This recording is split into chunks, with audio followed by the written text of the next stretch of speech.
Hari ini Anies boleh gembira karena ada satu lagi partai yang memang udah fix sekarang menjatuhkan dukungan capres kepada Anies Baswedan.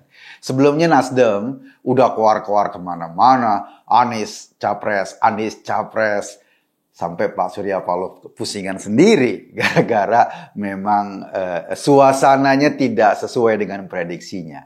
Sekarang atau kemarin Anies mampir ke kantor Partai Demokrat, ketemu sama Ketua Umum Yang Mulia AHY, dan AHY menyatakan dukungannya bahwa partainya sudah mendukung Anies sebagai capres. Sebelumnya ya mereka cuma ngobrol-ngobrol di koalisinya doang, tapi belum ada pernyataan resmi.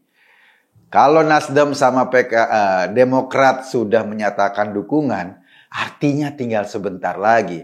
Nasdem punya sekitar 9% suara. Demokrat punya 7,7 sampai 8% suara. Kalau digabungin kan lumayan. Ada 17% suara. Padahal threshold itu mestinya sampai 20%. Atau 115 kursi DPR.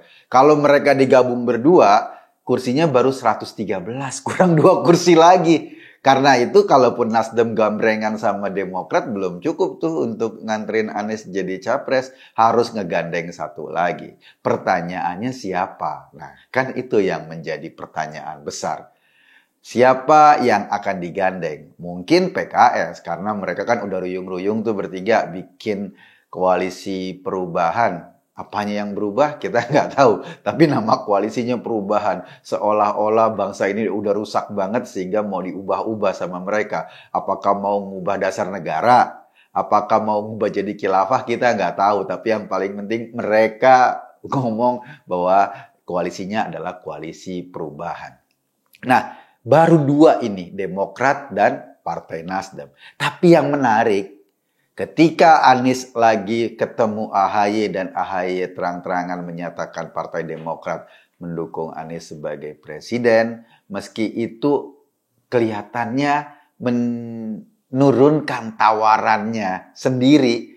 AHY kan ngotot jadi wapresnya Anies, tapi ketika udah langsung melakukan dukungan, ini artinya AHY sudah mulai menurunkan harganya. Ya nggak wapres nggak apa-apa deh, yang penting ada di gerbong situ, kayaknya gitu. Ketika ini terjadi di lain pihak, lo tahu nggak? Waktunya nggak jauh berbeda. Ini tiba-tiba kucuk wakil ketua Partai Nasdem mendatangi sekretariat koalisinya Gerindra sama PKB. Jadi Gerindra sama PKB ini punya sekretariat sendiri yang menandakan simbol dari mereka berkoalisi. Kalau kita hitung-hitung suaranya Gerindra dan suaranya PKB ini cukup 20% untuk mendorong pasangan capres dan cawapres. Dan kita tahu Gerindra sudah punya Prabowo sebagai capresnya dan PKB mendorong-dorong Caimin yang akan mendampingi Prabowo. Koalisi ini secara kursi udah cukup, tapi didatangi Partai Nasdem. Ya, alasannya silaturahmi biasa, ngobrol-ngobrol, mungkin ngobrol soal beras di Jakarta yang sekian ribu ton sampai busuk, kita nggak tahu. Atau ngobrol soal yang lain, soal sodetan Kali Ciliwung yang nggak pernah diberesin selama Anies menjabat sebagai gubernur Jakarta, kita juga nggak tahu. Tapi mungkin juga ngobrol soal kesehatan, ngobrol soal bagaimana kabarnya Pak Prabowo yang terus menjadi Menteri Pertahanan dengan segala programnya. Kita juga nggak tahu. Tetapi yang pasti kedatangan itu kan simbolis ya. Ini ngapain Demokrat yang dari awal sudah mengusung Anies Baswedan sebagai capres, tiba-tiba kucuk bertamu ke koalisi yang lain. Bertamu ke orang yang sudah punya capres sendiri. Pertanyaan-pertanyaan ini ada di kepala kita. Justru ketika Anies dapat tiket lagi dari Demokrat, kok ngapain Nasdem ini malah melirik-lirik atau nyenggol-nyenggol rumput tetangga. Ini menjadi hal yang kemudian jadi pembahasan serius. Oke, katakanlah Anies sudah dapat tiket yang 3/4 lah, boleh dikatakan begitu. Dari Nasdem dan dari Demokrat.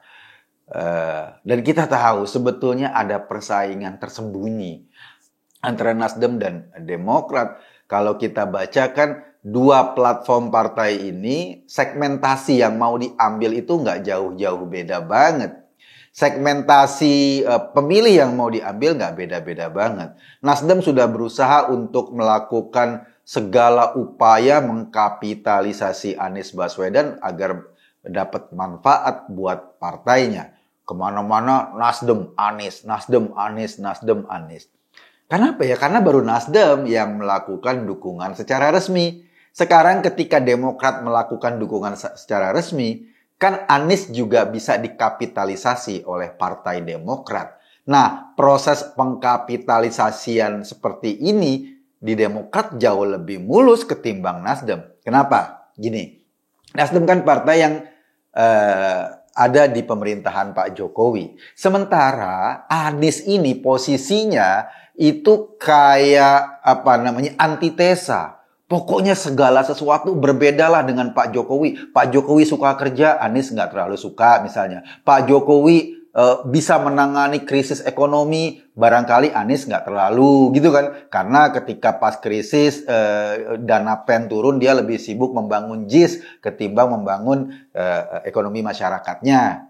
Akibatnya masyarakat Jakarta tingkat kemiskinannya meningkat, misalnya gitu kan. Pak Jokowi orangnya sangat ketil, Anies orangnya sangat global.